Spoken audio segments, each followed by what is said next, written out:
जय हिंद दोस्तों, नमस्कार। डेली रीड बुक में आप सभी का स्वागत है। आज हम लोग 10 जनवरी 2021 का पेपर देखेंगे और यह पेपर फर्स्ट शिफ्ट का पेपर है और यह आरआरबी एनटीपीसी सीबीटी 1 में पूछा गया है। और इस वीडियो में हम जनरल अवेयरनेस के प्रश्नों को देखेंगे और आज का पेपर 38वां पेपर होगा, यानी इससे पहले 37 पेपर का अध्ययन हम कर चुके हैं। अगर आप उन 37 पेपर को नहीं देखे हैं तो वीडियो के डिस्क्रिप्शन में प्ले लिस्ट लिंक दिया हुआ है, वहां से भी आप देख सकते हैं और चैनल के प्ले लिस्ट में भी जाकर वहां आप देख सकते हैं। तो चलिए स्टार्ट करते हैं। अगर आप चाहते हैं कि इसका पीडीएफ मिले तो वीडियो के डिस्क्रिप्शन में ही टेलीग्राम लिंक दिया हुआ है, वहां से आप टेलीग्राम ज्वाइन कीजिए और वहां पर बिल्कुल फ्री में पीडीएफ प्राप्त कीजिए। तो चलिए स्टार्ट करते हैं। अगर आप चैनल पर नए हैं तो चैनल को सब्सक्राइब कर सकते हैं और यहाँ पर आपको अच्छे अच्छे क्वेश्चन का कलेक्शन मिलेगा। और प्रीवियस ईयर का क्वेश्चन अभी हम लोग चला रहे हैं और पूरे 135 शिफ्ट ख़त्म होने के बाद हम लूसेंट धीरे धीरे लूसेंट और अन्य एग्ज़ाम को भी कवर करेंगे। तो चलिए स्टार्ट करते हैं। सरकार के कुछ व्यय और ऋण को छोड़कर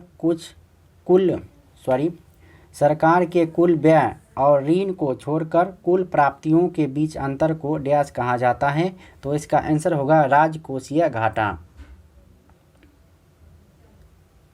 अर्धशुष्क जलवायु परिस्थितियों और अपकृष्ट मिट्टी में उगाई जाने वाली वह फसल जो खाद्य फसल के साथ साथ चारे की फसल भी है, निम्न में से क्या है? तो इसका आंसर होगा मक्का। अगला प्रश्न है, भारत में 1972 में अपना परिचालन आरंभ करने वाले बोकारो स्टील प्लांट की स्थापना किस देश की सहायता से की गई थी? तो इसका आंसर होगा यूएसएसआर यानी सोवियत संघ यानी रूस। न्यूयॉर्क के आइकॉनिक मेडिसन स्क्वायर गार्डन में कुश्ती करने वाली प्रथम भारतीय पहलवान कौन बने या बनी? तो इसका आंसर होगा बजरंग पूनिया। क्षेत्रीय हवाई संपर्क को सस्ता और सुविधाजनक बनाने के लिए संचालित योजना का नाम क्या है? तो इसका आंसर होगा उड़ान यानी उड़े देश के आम नागरिक।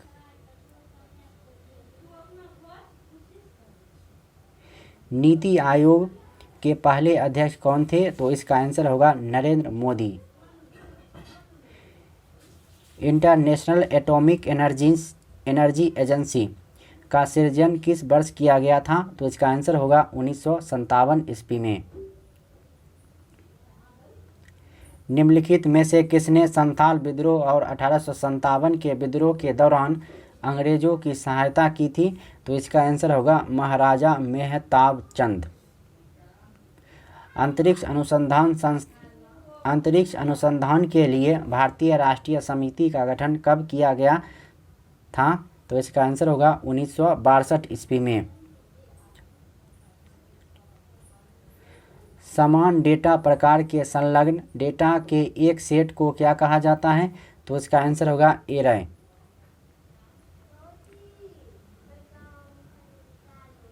21 जुलाई 2003 और 10 मार्च 2004 दोनों तिथियों को छोड़कर के बीच दिनों की संख्या। तो ये कैलेंडर में रीजनिंग का प्रश्न है, तो ये बनाना पड़ेगा। लोकप्रिय काल्पनिक उपन्यास चंद्रकांता की रचना किसने की थी? तो इसका आंसर होगा देवकी नंदन खत्री। निम्नलिखित में से किस राष्ट्र ने इको फ्रेंडली रॉकेट अंगारा विकसित किया? तो इसका आंसर होगा रूस ने।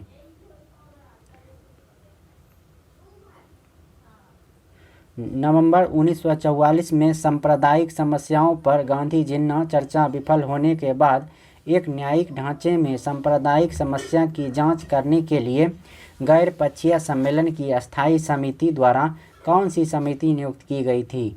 तो इसका आंसर होगा सप्रू समिति। अगला प्रश्न है, वह पोर्ट जो डिजिटल उपकरणों में से डेटा हस्तांतरण के लिए एक प्रोटोकॉल है, किस रूप में जाना जाता है? तो इसका आंसर होगा यूएसबी पोर्ट यानी यूनिवर्सल सर्विस बस। इकोनॉमिक ऑफ परमानेंस के लेखक कौन हैं? तो इसका आंसर होगा JC कुमारप्पा। द्वितीय पंचवर्षीय योजना की रूपरेखा किसने तैयार की थी? तो इसका आंसर होगा PC महालनोबिस। पृथ्वी शिखर सम्मेलन के रूप में किसे जाना जाता है? तो इसका आंसर होगा रियो शिखर सम्मेलन। निम्नलिखित में से किसको 2019 में क्रोएशिया के सर्वोच्च नागरिक पुरस्कार से सम्मानित किया गया है? तो इसका आंसर होगा Ramnath Kovind. East India company द्वारा किस वर्ष में अस्थायी बंदोबस्त को अमल में लाया गया था? तो इसका आंसर होगा 1793 ईस्वी में। सीसा और टीन की मिश्रित धातु को डैश कहा जाता है? तो इसका आंसर होगा सोल्डर। अगला प्रश्न है, श्वेत क्रांति जिस प्रकार दूध उत्पादन से संबंधित है उसी प्रकार पीली क्रांति का संबंध डैश से है? तो इसका आंसर होगा तिलहन। दिए गए 4 वर्षों में से 3 किसी दृष्टि से एक समान है और एक असंगत है। उसका चयन कीजिए जो बाकी सभी से असंगत है। तो 2001, 2003, 2004, 2002। तो 2000 ये रीजनिंग का ऑड मैन आउट का प्रश्न है। तो 2004 एक लीप ईयर है, जबकि 2001, 3 और 2002 समान वर्ष है। निम्नलिखित में से किस उपकरण का उपयोग वायुमंडलीय दाब को मापने के लिए किया जाता है? तो इसका आंसर होगा बैरोमीटर। अगला प्रश्न है, वर्षा ऋतु के दौरान जब पौधों के लिए आवश्यक मृदा आर्द्रता की तुलना में अधिक वर्षा होती है इसे किस रूप में संदर्भित किया जाता है? तो इसका आंसर होगा आर्द्र भूमि कृषि। अगला प्रश्न है, वर्ष 2019 में थाईलैंड की खाड़ी से किस चक्रवात का आरंभ हुआ था? तो इसका आंसर होगा पाबुक चक्रवात। डैश 9 भारतीय भाषाओं की एकीकृत लिपि है जिसे एक समान भारतीय लिपि के रूप में प्रस्तावित किया जा रहा है। तो इसका आंसर होगा भारती। चलो अगला प्रश्न, कामाख्या मंदिर किस राज्य में स्थित है? तो इसका आंसर होगा असम में। मुगल कालीन प्रसिद्ध गायक तानसेन किस भारतीय संगीत शैली से संबंध रखते हैं? तो इसका आंसर होगा ध्रुपद।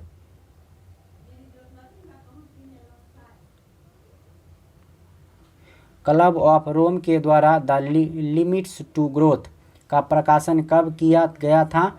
तो इसका आंसर होगा 1972 ईस्वी में। 4 क्रमागत विषम, ये मैथ का प्रश्न है। भूमि का वह भौतिक विस्तार जिस पर फसलें बोई और काटी जाती है उसे निम्नलिखित में से किस नाम से जाना जाता है? तो इसका आंसर होगा कुल बीजारोपित भूमि। नाइट्रोजन यौगीकरण के माध्यम से मृदा की प्राकृतिक उर्वरता बढ़ाने वाली फसलें क्या कहलाती हैं? तो इसका आंसर होगा फलीदार फसलें। खाद्य पदार्थ, वस्त्र जैसे उत्पाद एवं मनोरंजन जैसी सेवाओं को उनके अंतिम उपभोक्ताओं द्वारा खरीदे जाने पर डैश कहा जाता है? तो इसका आंसर होगा उपभोग वस्तुएं। हमारी जिह्वा पर कौन सी अभिग्राही यानी रिसेप्टर स्थित होती है? तो इसका आंसर होगा रस संवेदी। 1932 का पूना पैक्ट समझौता महात्मा गांधी और इनमें से किस नेता के बीच हस्ताक्षरित किया गया था? तो इसका आंसर होगा भीमराव अंबेडकर।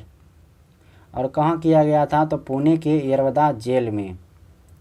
प्रत्येक ब्रिक में बड़ी संख्या में निस्यंदन इकाइयाँ होती है, इन्हें डैश कहा जाता है? तो इसका आंसर होगा ब्रिकाणु।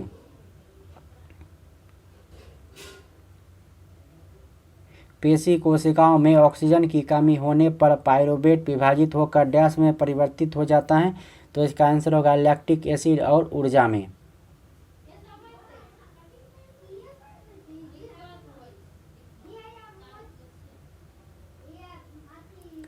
बार्ली लोक चित्रकला किस राज्य की लोक कला का एक रूप है? तो इसका आंसर होगा महाराष्ट्र का। 1972 का शिमला समझौता इंदिरा गांधी और डैश के बीच हस्ताक्षरित किया गया था? तो इसका आंसर होगा जुल्फिकार अली भुट्टो।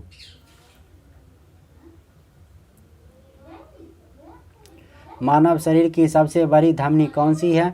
तो इसका आंसर होगा महाधमनी। निम्नलिखित में से कौन सा कलपक्कम में परमाणु अनुसंधान हेतु स्थापित अनुसंधान रिएक्टर है? तो इसका आंसर होगा कामिनी।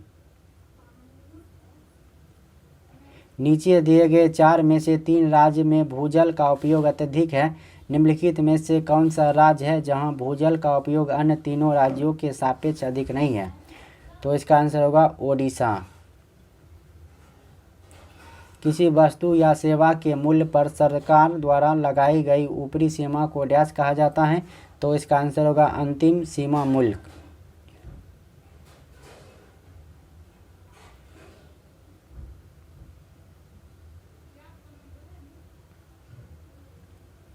कक्षा में रेणु का रैंक नीचे से 15वां है। यदि कक्षा में 30 विद्यार्थी हैं तो ऊपर से उसका रैंक कौन सा होगा? तो उसका ये रीजनिंग का प्रश्न है। 16वां इसको बनाना पड़ेगा। हृदय का जो संबंध कार्डियोलॉजी से है वही संबंध वृक्क का डैश से है। तो इसका आंसर होगा नेफ्रोलॉजी।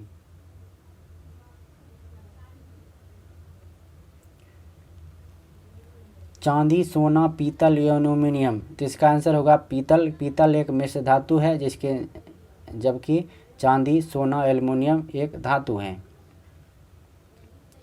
तबला, मृदंगम, सितार, ड्रम्स। तो इसका आंसर होगा सितार।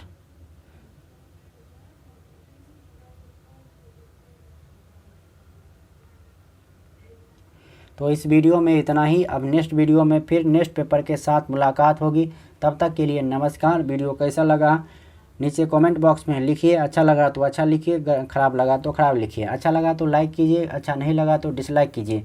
और उसके बाद अगर आप क्यों अच्छा नहीं लगा उसका भी रीज़न बता दीजिए ताकि आगे वीडियो को इम्प्रूव किया जा सके और जो प्रॉब्लम है उसको सॉल्व किया जा सके।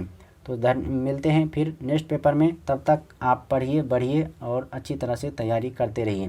धन्यवाद, नमस्कार।